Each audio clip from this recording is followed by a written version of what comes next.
After marriage, I discovered that my husband had a younger brother.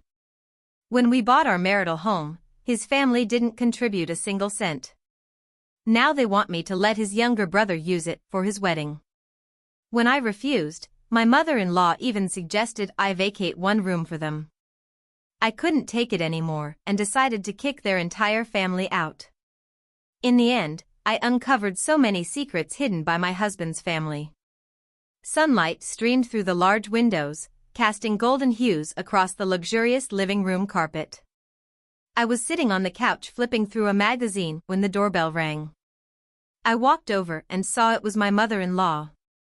"Mom, what brings you here unexpectedly?" I said, surprised as I opened the door. "Come in and sit down." My mother-in-law gave a faint smile. "I knew you were home and just wanted to stop by." I guided her to the couch, then poured her a cup of tea. She took the tea and pulled a photo from her bag. It was of my husband's younger brother John and his fiancée. "Look, this is John and his fiancée. They're getting married soon." I glanced at the photo. "They look good together." My mother-in-law nodded. "Yes, but there's an issue." She sighed. "John's fiancée is from the city and very particular. She insists on having a marital home for the wedding." I frowned. "So what are they planning to do?" She looked at me with a probing tone. "I was thinking, could you lend them this house for the wedding? They'll return it after they have a child." I stared at her in shock. "This is my house. Why should I lend it to them?" Her expression turned serious. "He's your husband's younger brother and also your brother. As the eldest sister-in-law, you should help them." I stood up. "If they can't afford a house, they shouldn't buy one."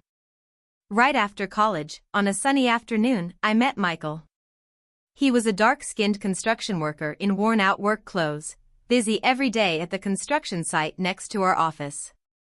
He was honest but poor, though hardworking. When we were together, he shyly told me I was his first love. When we got married, I didn't tee him because of his poverty. Instead, I used my savings and some support from my parents to buy our first house. At the time, my parents didn't approve of us being together. They thought he wasn't a good match for me, but I insisted. Eventually, they reluctantly agreed. "If you insist on marrying him, the house will only be under your name," my father said sternly.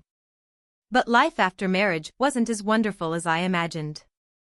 After marriage, my mother-in-law didn't live with us, but I regularly sent her living expenses, yet she never showed any concern for me.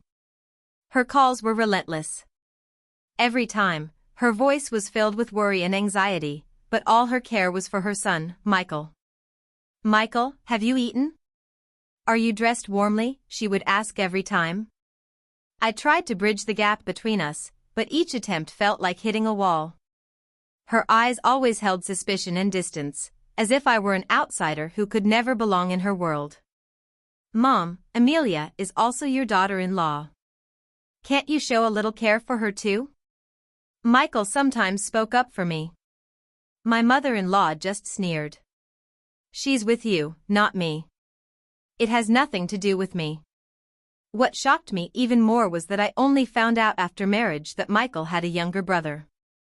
This secret, Michael had never mentioned and I had never suspected. "Why didn't you tell me you had a younger brother?" I asked. Michael avoided my gaze. "I thought you knew." I didn't blame him for that. After all, I hadn't asked clearly before rushing into marriage. My mother-in-law didn't give up despite my firm stance. She gently placed her teacup down, smiled faintly, and said, "Why don't you let them use the master bedroom for their wedding? You and Michael won't have to move, and I'll stay in the smaller room later." The fire in my eyes could have burned everything. "Are you joking? You ignored us all this time, and now you want to take over my house?" My mother-in-law pretended to be surprised, clasping her hands innocently. "If we all live here together as a family, wouldn't it be warmer?" I took a deep breath, trying to suppress my anger, and calmly said, "This is my house. I have the right to decide who lives here. Her expression changed, and she sneered. Do you think we're here to take advantage of you? I was furious, standing up and pointing at her. Isn't that exactly what you're doing? Don't you treat me like your family's ATM? Michael quickly stood up and pulled me. Amelia, calm down. Mom is just making a suggestion. But I could hear the implication in his words. He thought I was overreacting and shouldn't be so upset. I retorted, where were all these ideas when we got married? Michael pulled me and said, he's my younger brother, and you're the eldest sister-in-law. Don't you understand this responsibility? I trembled with anger, feeling a flood of. Stop trying to guilt-trip me. Do you think I'm wrong? Do you think I should agree with you? Michael fell silent, and his silence seemed to answer my question. I realized then that the rift between us was irreparable. I decided to kick this whole family out. The atmosphere at home became increasingly suffocating, as if every corner was filled with unbearable tension. Every time I came home, it felt like stepping into a cold, lifeless freezer. The indifference and silence almost suffocated me. Michael and I communicated less and less. During meals, he avoided eye contact with me, as if I were his guilt, something he wanted to escape from. One night, while searching for old documents, I accidentally opened Michael's drawer, a place he never let me touch. I found a document titled House Transfer Agreement. My heart sank immediately. My pulse raced as I flipped through the pages. To my horror, my signature was on it, but I had never signed such a document. I sat on the bed, stunned. Doubt and anger surged through me like a tidal wave. I clutched the document tightly, my anger burning hotter. I decided I couldn't let them bully me anymore. I walked into the living room, where Michael was watching TV with a hint of smugness on his face. I said coldly, "Can you explain this?" I slapped the document in front of him. Michael's face turned pale. He stammered, this. I don't know. I sneered. You don't know? Do you think I'm stupid? Michael lowered his head, saying nothing. His silence seemed to confirm his guilt. I stared at him, filled with disappointment and anger. I knew I had to make a decision for myself. I sat at the desk in the study, the document in my hand clearly recording Michael's massive debt from a failed investment. I read it over and over, my anger growing stronger.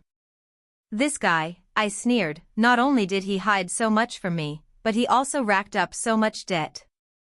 I decided it was time to make him feel real pressure. First, I stopped sending monthly living expenses to my mother-in-law. Every time she called, she sounded pitiful, complaining about how difficult her life was. It was always the same lines, endlessly annoying. I responded coldly, "If you want my house, figure out your own life." Next, I contacted Michael's creditors and informed them of his whereabouts so they could chase him for repayment. As expected, it wasn't long before Michael was confronted by the debt collectors. That night, I heard the doorbell ring. When I opened the door, several burly men stood outside. They glared at me and said, "We're here for Michael. He owes us money, and it's time to pay up." I stared at them coldly, then turned to Michael. "Someone's here for you." Michael's face turned pale. He stammered, I know. I'll handle it." I looked at him, filled with disdain. This was his true self, a coward who only knew how to deceive and avoid. The living room felt oppressive at night, lit only by the dim glow of a table lamp. The curtains swayed slightly in the breeze, rustling softly like an ominous sign. My mother-in-law stood there, her face bearing an expression I'd never seen before, deep malice and cunning. Her fingers unconsciously tapped the coffee table, each knock piercing my heart. I looked at her, knowing this confrontation wouldn't be simple. "You think this house belongs to you, but you forget, Michael has a share," she sneered, her voice dripping with sarcasm. Her lips curled as if enjoying a performance. I took a deep breath, trying to stay calm. This house was bought by my parents. You didn't contribute a penny. How dare you claim it as yours? I tried to convey with my eyes that I wasn't afraid of her. A flash of ruthlessness crossed her eyes. She gritted her teeth and said, "You want to kick me out? Try it." I tensed inside but kept my composure outwardly.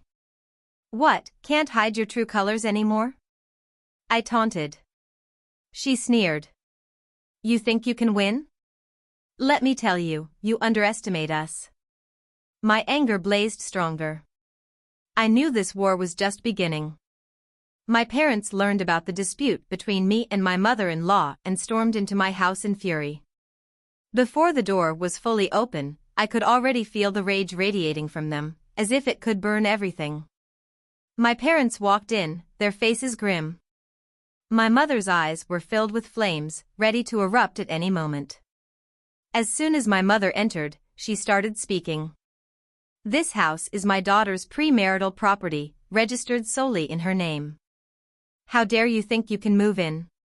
Have you lost your minds? Upon hearing this, my mother-in-law exploded, her face red like a ripe apple. Daughter-in-law, we're family. Your daughter's house is my son's house. What's wrong with us staying here?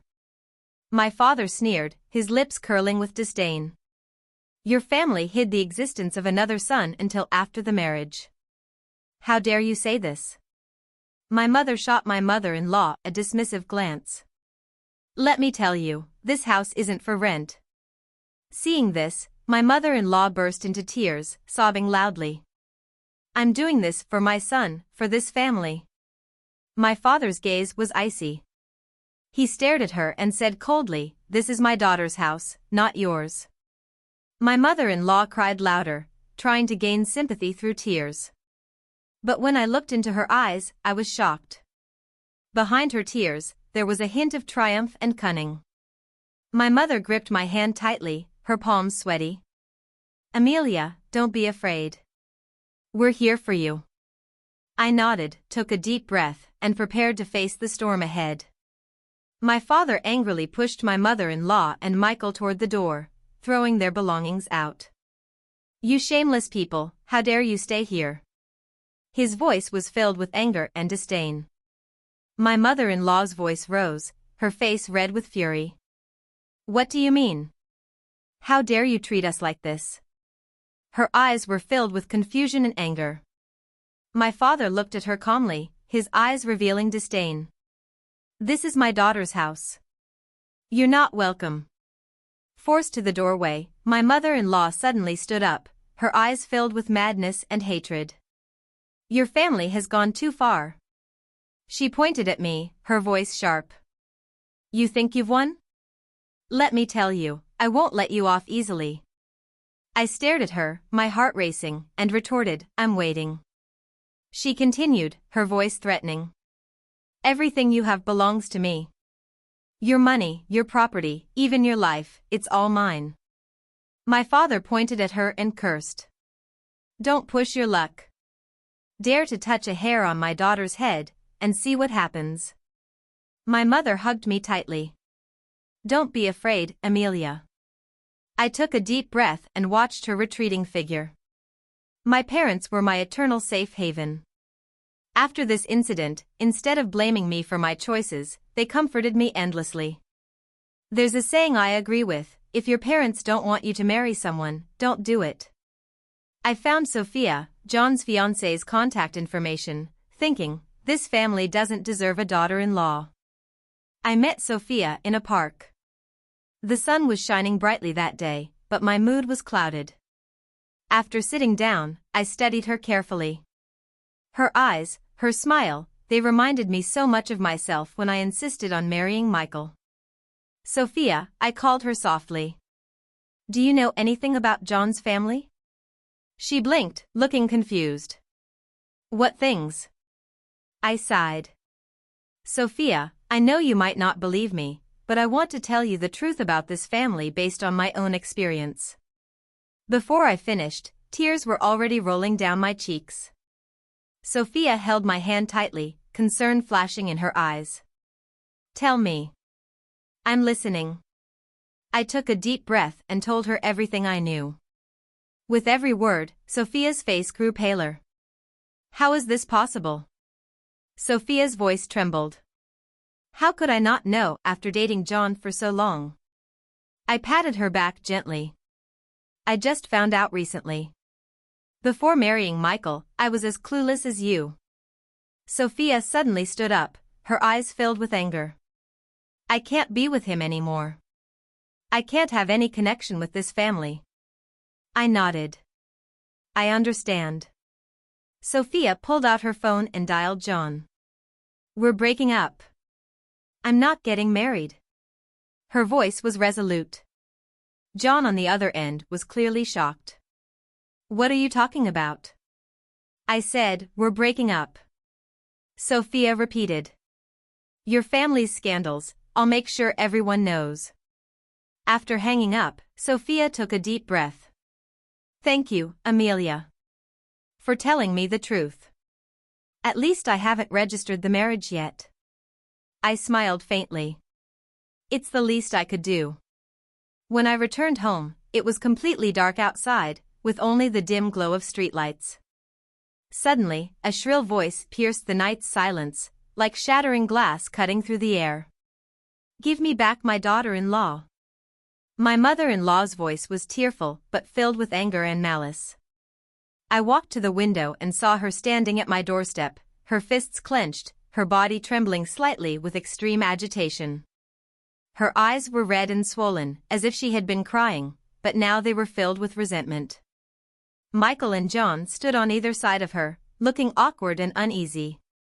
Their eyes revealed caution and hostility, but compared to my mother-in-law, they appeared calmer, as if maintaining order.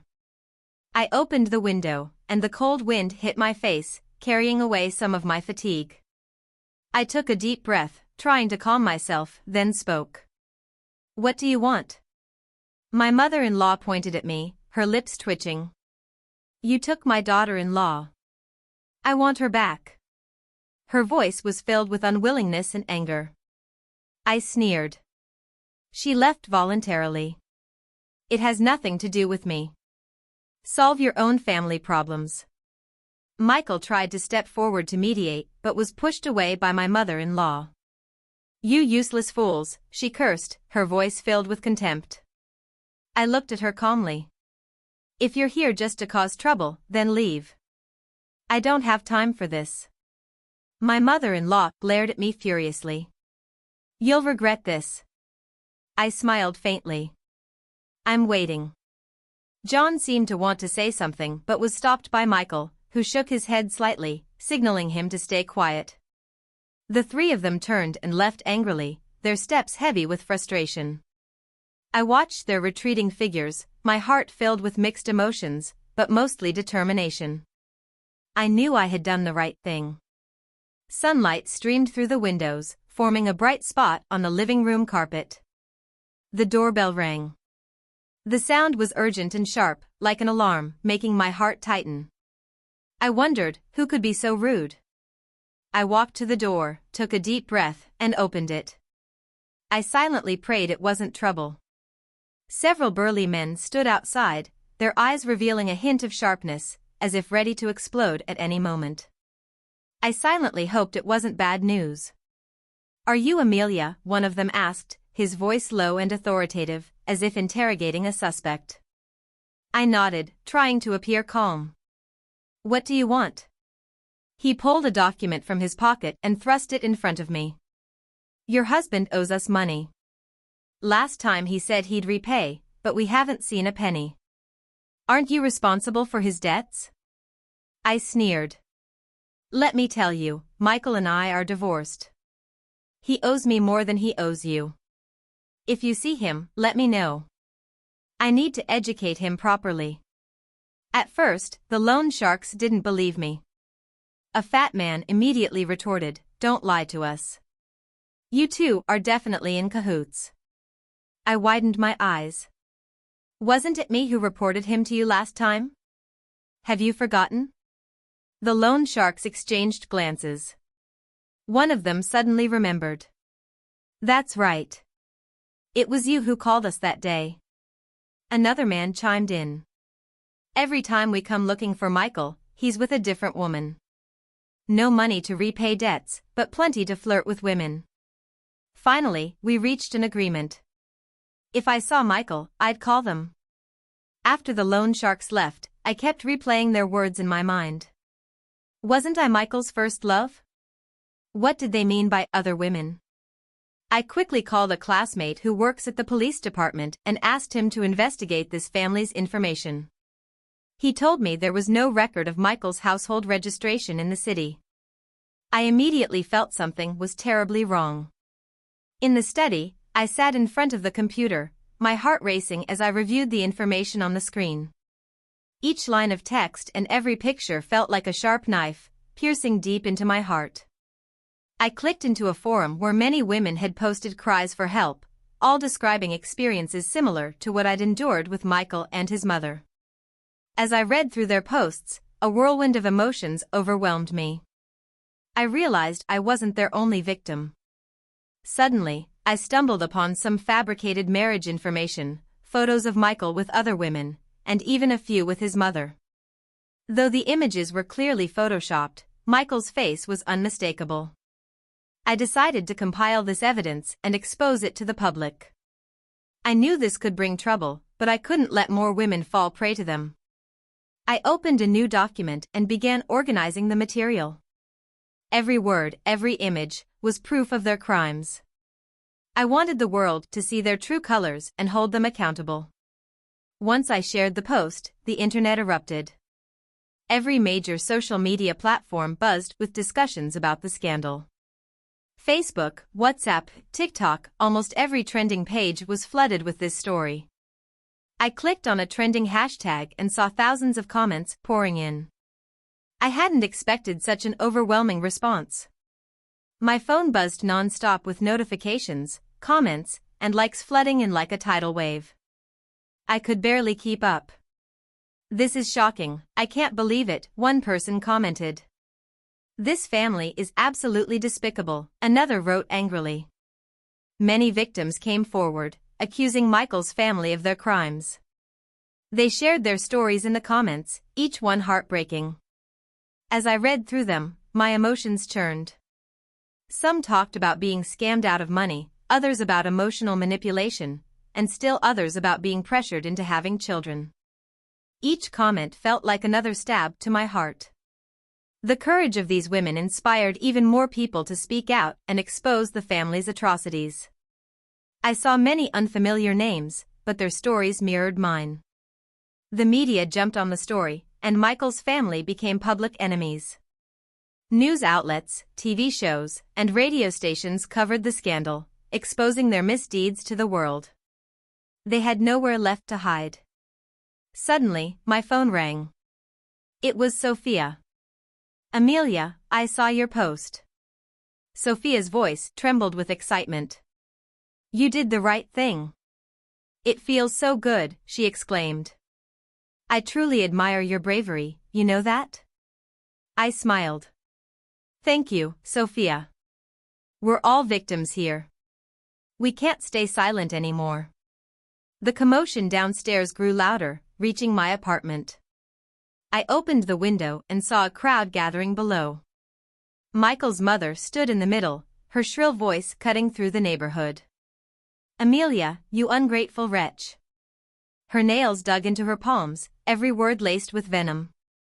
"Amelia's right," a neighbor shouted back. "People like you deserve punishment." Her voice dripped with righteous anger. "It's all Amelia's fault for stirring up trouble," Michael yelled, pointing at my window. His eyes burned with hatred. I ignored him, grabbed my phone, and dialed, ready to watch the drama unfold. Just as the argument escalated, a convoy of black cars rolled into the neighborhood. The doors opened, and several burly men stepped out, their eyes locking onto Michael's family. "Who are you?" John asked cautiously, his body tense and ready to react. The leader of the loan sharks approached Michael's mother. His face was emotionless. "Michael owes us money. He pays today." Her face turned ghostly pale.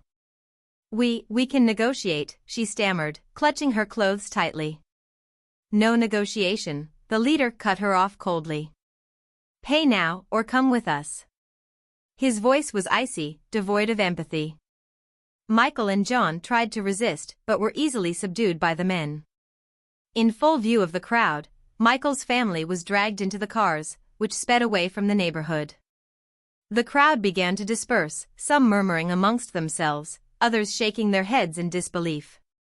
I had just returned from the grocery store, bags in hand, still feeling a bit tired from the day. The sales today were amazing, I thought to myself. But as I approached my door, I froze. A large splatter of paint covered it, looking like a dark cloud. Oh my God, what happened? My heart sank. Just as I was about to go inside, I heard a cold laugh. I looked up and saw Michael's mother standing there, her face bruised, her eyes wild with rage and hatred. "Well, if it isn't my dear mother-in-law," I said with a smirk. She looked like a demon crawling out of hell, sending chills down my spine. "You homewrecker," she shrieked, her voice sharp enough to pierce the sky. I set my bags down and took a deep breath, trying to calm myself. "Look at your face, they really did a number on you, huh?" A flicker of cunning flashed in her eyes. She pulled a black cat from her bag and dropped it in front of my door. "Let this cat bring you bad luck." I laughed coldly. "Save it. Cats are too cute to listen to your nonsense. If anything, it'll come back to haunt you. You. She trembled with anger, unable to find the words to respond. "What? You think I'm scared of your petty tricks?" I shot back defiantly. Without further argument, I grabbed my phone and dialed 911. Seeing me actually call the police, her face turned even paler. "You'll regret this," she spat before storming off. I watched her leave in a huff and continued dialing. In reality, I had called animal rescue, not knowing she'd be so intimidated. Soon, an animal rescue van arrived and took the poor cat away. What a sweet little thing, stuck with such a wonderful owner, I thought to myself. The courtroom was thick with tension. Everyone held their breath, waiting for the verdict. I could feel the weight of their stares, some sympathetic, some curious, others indifferent. Sitting in the defendant's seat, I clutched the documents in my hands, my heart pounding so hard it felt like it would leap out of my chest. I took a deep breath, trying to steady myself. "Your Honor, this is the evidence we've gathered," my lawyer said firmly, handing a stack of papers to the judge. Michael's mother's face turned even grimmer. She gripped the armrests of her chair as if ready to leap up at any moment. Her eyes burned with anger and disbelief. "This is Amelia's property deed, clearly stating the house is under her name. And this is the forged transfer agreement created by the defendant. As you can see, the signature is blatantly fake." My lawyer explained each piece of evidence meticulously. Every word felt like a punch to the gut for Michael's mother. Low murmurs rippled through the courtroom as everyone exchanged shocked glances. Someone whispered, "Unbelievable." Then, Sophia stood up.